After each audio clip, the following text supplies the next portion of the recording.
الحمد لله الحمد لله رب العالمين والعاقبة للمتقين الصلاة والسلام على رسوله محمد وآله وأصحابه أجمعين.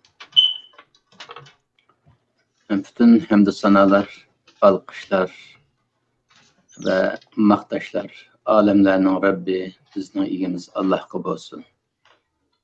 Ve bütün yaxshi oqibat, yaxshi natija hushyorlarga bo'lsin. Dalam aman esenlikler, qo'llashlar ve destekler u Rabbimizning payg'ambari ve bizning rahbarimiz Muhammed Aleyhisselam'a ve onun ailesiga, sahabalarga ve qiyomatgacha uning yo'lidan borgan bütün yo'ldoshlarga bo'lsin. Amin. Assalomu alaykum ve rahmetullohi ve barakatuh. Qadrli Sharqiy Turkistonlik qarindoshlar. Bugungi suhbatimiz Sura Tavba 112. ayettin buludu. Bu ayet tüngün sohbet kılgan ayetin ahirsi. Tüngün ayet 111'ti, bugün 118, 112. Allah bilen ebediyet sodisi kılgan müminlerinin sübetleri hakkıda buludu. Allah Teala bu ayeti şundak deydi. Bismillahirrahmanirrahim. Et-taibunel, abidunel, hamidunel, saihunel, raki'un. Es-sacidunel, amiruna bil ma'ruf, vel-nahun anil munkar, vel-hafizuna li hududillah, ve beşşiril mu'minin. Sadakallahun azim. Qarindoshlar, tungi ayette shunday deyilgandi. Bu dunyodagi eng büyük haqiqat shudur ki, Allah müminlerden onların canlarını ve mallarını setip aldı. Cennet beriş bedelige. Allah cennet beradigan bo'lib, insanlar canlarını ve mallarını beradigan bo'lib, Allah bilan bir savdo qildi. Bu savdoda Allah bilan müminler tutuştu. Deyilgandi. Demek ki biz bu dünya hayatıda büyük bir soda üstüde. Bu soda nim bilen buludu dese bu sodunu buzadigan düşman bekçek bu dünyada. Şunun için bu dünyada öz sodumuzni, Allah bilen kılgan sodumuzni, yüzümüzün menfaatini qo'g'dab qilish uchun bizning menfaatimizga daxl tarruz qiladigan raqiblarimiz bilan urush qiladigan bir dünya bu. Bu dünya demek, bu dünya hayatı demek, urush meydanı demektir. Köreş meydanı, elişiş meydanı demektir. Biz mümin bo'lgan qarganda, Allah bilan savdo qilganimiz qarganda, bizning raqiblarimiz kimlar? Bizning bu savdomizni buzishga tirishadigan dushmanlarimiz. Allah'ning dushmanlari, bizning dushmanlarimiz. Masalan, bu dünyadaki biz Sharqiy Turkistonlikning dushmanlari Xitoy tajovuzchilari. Her milletning, her ümmetning o'ziga kuchli dushmanlari bo'ladi. Endi biz bu ayetni Uyg'ur xalqiga o'qib, Uyg'urcha tabliğ qilib o'ltirganimiz qaraganda, bu ayetning muxolibi Sharqiy Turkiston xalqi. Sharqiy Turkistonning dushmani kim? Sharqiy Turkiston xalqining dushmani kim? Xitoy tajovuzchilari. Endi biz bu mushu savdo shuuri bilan özümüzün menfaatini qo'g'dash shuurimiz bilan urush meydanida ekanligimiz shuuri bilan yashashimiz kerak. Endi bu savdoni qazandiganlarni mu'minlar dedi Allah. Endi hammamiz o'zimizni mu'min deymiz. Allah'ning degan mu'minlik sifati bilan bizning amaliyotdagi hayotimiz, halimiz mos kelamdi, kelmamdi. Endi bugungi oyatdan bilamiz. Bugungi oyat şu urush shuuri bilan, jihad shuuri bilan, yo'g'on menfaat shuuri bilan bu dunyoda yashaydigan mu'minlarni tushundirdi. Biz endi bu oyatni beshimizga kiyib eqib mazmunini biz mush turga kiradigan bo'lsak, bizga xush bishoratlar bo'lsin, müjdeler bo'lsin. Agar unga kirmaydigan bo'lsak qarindoshlar, o'zimizni isloh qilishimiz lozim. Ama bugünkü ayetning mazmuniga moslashib qitirishimiz lozim. Ayet shundoq deydi. U kurash shuuri bilan bu dunyoda yashab, u buyuk sodini Allah bilan qilib, maqsadga yetguchilar, g'alaba qilg'uchilar va muvaffaqiyat qozong'uchilar kimlar bu dunyoda degan vaqtda Alloh deydi, birinchi sifati at-taibun. Tavba qilg'uchilar. Endi tövbe qilg'uvchilar deganda normalda biz bir gunoh qilib qolsak tövbe qilishni shuni ko'zda tutamiz. To'g'ri. Gunoh qilgandan keyin tövbe qilamiz. Endi bu kurash shuuri bilan yashayotgan odam bu dunyodagi eng yo'g'on dushmani nima? U kurash shuuridan bizni ayirib etib, bu dunyodagi vazifamizni qilg'ili qo'ymaydigan eng buyuk dushman nima? Eng buyuk gunoh nima? Payg'ambar alayhisalom bu haqda hubbud dunya ra'su kulli xatiya degan edi. Bizni yo'ldan chiqaradigan, kurash shuuridan ayirib etadigan birinchi numurliq dushman dunyo sevgisi.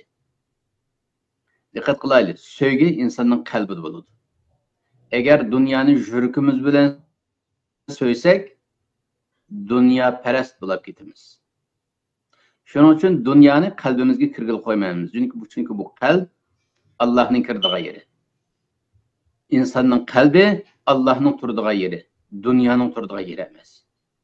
Biz aqlimizni ish qilamiz, zehnimizni ish qilamiz, kuchimizni ish qilamiz, iqtisodimizni ish qilib, iqtisod topamiz, pul topamiz, dunyo topamiz. Nima uchun topamiz? Uni suyash uchun emas, uni sevgimiz Allah yo'lida qilish uchun.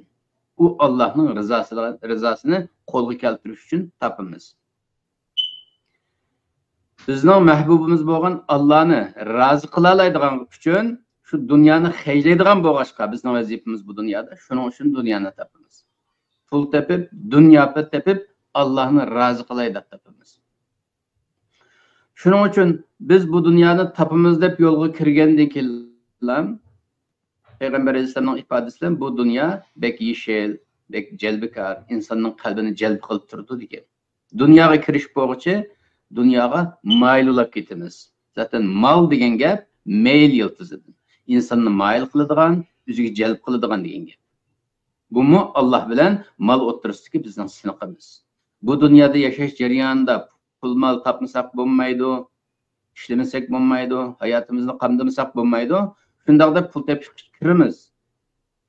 Ammo kurash shuurini kallamizdan chiqarib qo'ygandan keyin mal bizni o'ziga tortib ketadi. Xabarimizda bo'lmay turib, o'zimizning yo'ldan chiqib ketganimizdan xabarimiz bo'lmay turib, yo'ldan chiqib qolamiz. Shuning uchun toib degan shunda qarab turib, shu kurash shuurini o'zimizga o'lcham qilib turibmiz yo'lda. Mashina deydiganlar yo'lda menda o'zimizning liniyasi, menda sizib qo'ygan. Şu lane'den çıkıvatımı çıkıvatmayımı da peydeyimiz. On tarafı çıkarsak solgarak tatımız, belki solga çıkarsak on tarafı kirek tatımız, liniyanın içi de heydeş getirişimiz. Aşında kalsak kaza çıkmaydı. Şunundaki bu dünyada mı biz, şu küreş şuuru bile yaşayan vaktimizde, hemen bu dünyaya küreş kılıklı geldi. Bu dünyanın heyleş arkalık, mehbubumu Allah'ın razı kılıklı geldim, dediğin şuur kallımızı yerleşken de, Allah kalbimizge yerleşkende biz da günahı ketkil tosaklam tövbe kılımız. On tarafı çıkıp kaldım estağfirullah. Amiyada sol tarafı çıkıp kaldım estağfirullah. Her kandak turdaki günahını kılıp kağa vaktimizde tövbe kılımız. Ve idâ fe'alû fâhişeten ev zalemû enfusahum zekerullâhe festağferû li zunûbihim. Şunda bir yaman iş qilib qolganda yoki o'zlariga zulm qilib saqanda mu'minlar zakarulloh Allohni xotirlaydi. Alloh bilan qilgan sodini xotirlaydi. Alloh xafolab qilishim yadi deb hemen Allohni xotirlab nima deydi? Astagfiru li zunubihim. Gunohlarga istig'for aytadi deydi. Shuning uchun bu turdagi bu yasham ostidagi insonlarni nima deydi? At-taibun. Kurash shuuri bilan yashab, yo'ldan o'ng tarafga yoki so'l tarafga chiqib turgandikilar tövbe qilib asli liniyasiga qaytib oladiganlar. Qaytmaganlar-chu, liniyadan chiqib ya yo'ldan chiqdi. Ya kaza buludu, üldüdü, bir sebepten halaketke uçraydı. Şunun için kaza çıkarmaslık için liniyanın o'ttirisini sıratı mustaqim demek işimiz lazım. Bu tipdeki Müslümanların bu hayatını yaşayan insanların ismi, Kur'an'daki ismi Et-Taibun, taiblar, tövbe kılgıçılar degan. İkinci sıfını bu El-Abidun. Abd ekanligini, bende ekanligini, bendelik şuuru bilan yaşag'uvchilar. Abd degan ibodat yildizidan ubudiyat yildizidan qarindoshlar. Abd degan Allohningki quli deb tarjima qilamiz yoki Allohning bandasi deb tarjima qilamiz qarindoshlar. Endi buni hamda Uyg'urcha tilimizda boshqa kelima bo'lmag'achqa shunday deb tarjima qilamiz. Asli bir inson uchun Allohga abd bo'lish eng yuqori maqom. Mesela Müslüman insaniyet içinde Muhammed Aleyhisselam birinci numaralı insan. Allah'a suyumlukta, Allah'ın dostu Habibullah deyildi, Allah'ın dostu deyildi Muhammed Aleyhisselam'a. Nime için Allah Muhammed Aleyhisselam'ı o kadar söyledi?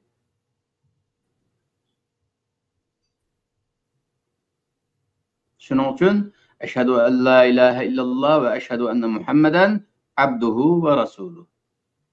Guvalık vermen ki Muhammed Aleyhisselam Allah'ın abdi ve peygamber deyim. Peygamberlik bek yok makam. Allah miyade abdi ulaşını peygamberlikten üstüge koyadı. Aldı. Birinci orunda abdini koyadı. Allah'a bende ulaş karındaşlar. Bek büyük şeref. Bunu düşünüş için karındaşlar. Üzümüz yaşavattan bir devletle birinci numurluk prezidentinin ya başbakanının ki hizmetçisi olup şu anda iş kılınganlığımız nesi kılaydı. Fəxirlənimiz go. Ben degenin ki muş devletinin başlığının ofisinde işleyme şu anda ya katiplik kılma. Hatta öz süpürdüğü aş olsun mu? Ben Palaniya'da işleyim de taraf kılamaz.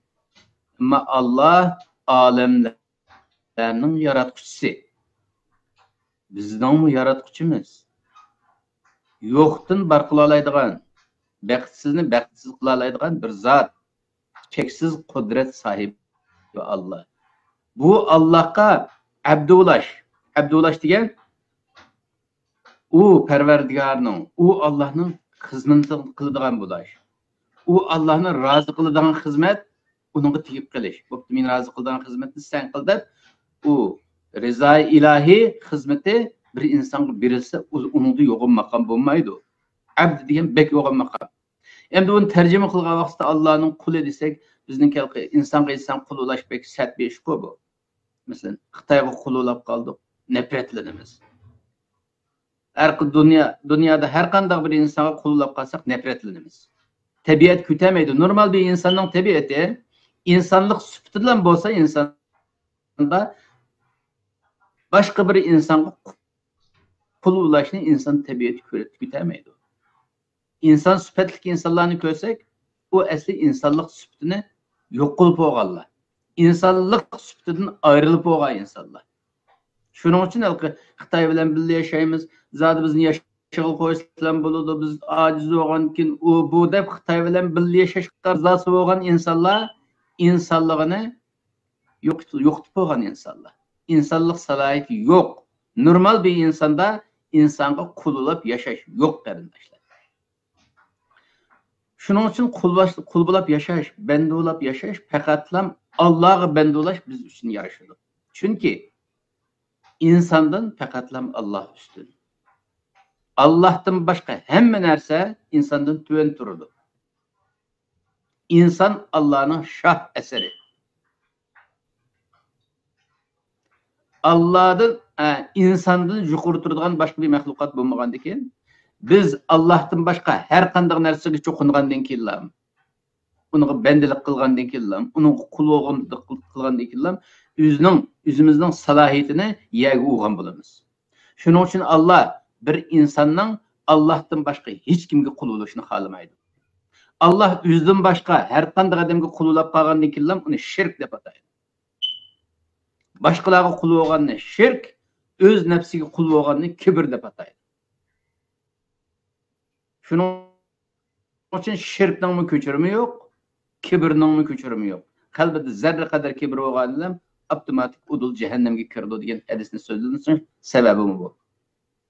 Shuning uchun Allohga qul bo'lish bek sharafli bo'lg'achqa bu kurash shuuri bilan yashaydigan davomli xas shuuri bilan yashaydi, abid yashaydi. Amin. Allohning bandasi juma men o'zimning salohiyatimga kuchli ish qilishim lozim. Yo'g'on ishlarni qilishim lozim. Oliy janob bo'lishim lozim.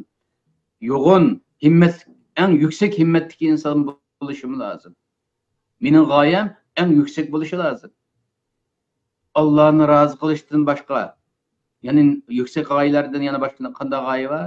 İnsan deganda hozir men Xitoy qullab qopti, ashundan qutulish eng muhim ekanjimi? Xitoydan qutulmasa, Xitoy qul bo'lsa, Allohga shirk qatgan bo'lamiz, salohiyatimizga yarashmaydi ekan. Bendiga bendi qul bo'lishga bo'lmaydi ekan bu. Deb o'lgidek darajada qo'rqib Xitoyga qul bo'lishdan, Xitoydan qutulib ketishni g'oya qilib, yoda Xitoydan qutulish, Xitoy tajovuzchilaridan qutulish. Muşundaq his tuyg'u bilan, mush kurash shuuri bilan yashagan odamni abid deydi. Yana bir sifati nima? Hamidun. Hamd aytganlar. Hamd aytganlar nima degan gap? Allohni danglab, Allohni hamd sano bilan yod etib turadiganlar. Nima uchun Allohni danglaymiz qarindoshlar? Allohning ya bizning hamd sanomizga ehtiyoji bo'lmasa, butun insoniyat maqtasa Allohga zarra qadar foydasi bo'lmasa, butun insoniyat Allohni tilasa zarra qadar zarari bo'lmasa, nima uchun Allohga hamd sano aytamiz? Allohning ehtiyoji bo'lmasa-mu, nima uchun biz hamd sano aytamiz? Nima uchun Alloh hamd sano aytgan insonlarni, hamid bo'lgan insonlarni bek yaxshi ko'radi desa qarindoshlar. Allohga hamd sanoni Allohni tunigan inson hamd sano aytadi. Allohning ma dunyoga qo'yib qo'ygan qonuniyatlarini tunigan inson Allohga hamd sano aytadi. Mesela Kur'an'ı okuyumuz bir narsa ügünümüz. Kur'an'dan ügengen narsimizni dünyadaki hayat qarab baksak, emniyet yüz doğru çıkıvatqa. Allah Kur'an'da nimi degen bolsa, hemmisi bizning hayatımızda yüz doğru çıkıvatqa. Şunun bilen fiziki noktasından qarasak mı? La ilahe illallah Muhammed Resulullah degizivatqa. Kimya ilmidan qarasak mı? La ilahe illallah Muhammed Resulullah degizivatqa. Biyologiyalik nuqtası meyli ictimai fen olsun, meyli tabii fen olsun, xas fen nuqtasından Allah'ın muşu dünya koyup koyduğun kanuniyetlerini tetkik kılıp, şunda akı kırgan dikilim, akıda Allah tuğan. Hem kanuniyetlerini Allah koyup koygan. Bu koyulgan kanuniyetin hemmisi bizning menfaat uchunmiz tuğan. Bu kanuniyetlerge qarab baksak, Allah'ın bizni ne kadar suyduğanlığını düşünemiz. Bu kanuniyetlerge qarab baksak, Allah'ın bizge ne kadar ken qo'saq ekanligini, Allah'ın ne kadar sehi ekanligini düşünemiz. Bu kanuniyetlerge qarab baksak, Allah'ın ne kadar merhametli ekanligini, bütün şu dünyadaki hikmetlerinin hemmisini bizning baxtimiz uchun yaratganligini düşünemiz. Bunu düşüngenden keyin bir insan nima deydi? O ya Allah, hazır kadar mening tushunganim hech nima emas ekan. Allah mushunchalar narsalarni meni deb yaratgan shu dunyoda. Allah meni shunda so'ygan tursa, menga ehtiyoji bo'lmay turib. Allah mening manfaatimni shunda o'yinni tushunib shu dunyoda shu qonuniyatni qo'ygan bo'lsa, men hozirga qadar ajab g'aflat o'tibdiman. Bütün hamd sana Allah'a bo'lsin, maqtashlar, alqishlar hammasi Allohga bo'lsin. Yüz qo'llayman men Allohni. Men Allah tarafdori, Allohni rozi qilish tarafdori deb, Allohning ne'matiga qarasaqmi, qudratiga qarasaqmi, ilmiga qarasaqmi, hikmatiga qarasaqmi, azmatiga qarasaqmi, hamma narsa bizni nishon qilgan holatda Alloh shunday yaratdi.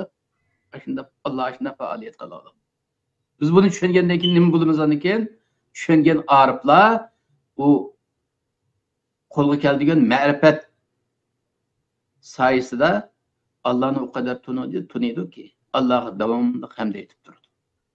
Shuning uchun ma bu kurash shuuri bilan yashaydigan insonlar Allohni rozi qilsam bo'ladi, as-sodida men qozonganlardan bo'lsam bo'ladi deb ma kurash shuuri bilan yashaydigan insonlar bu dunyodagi qonuniyatning hammasining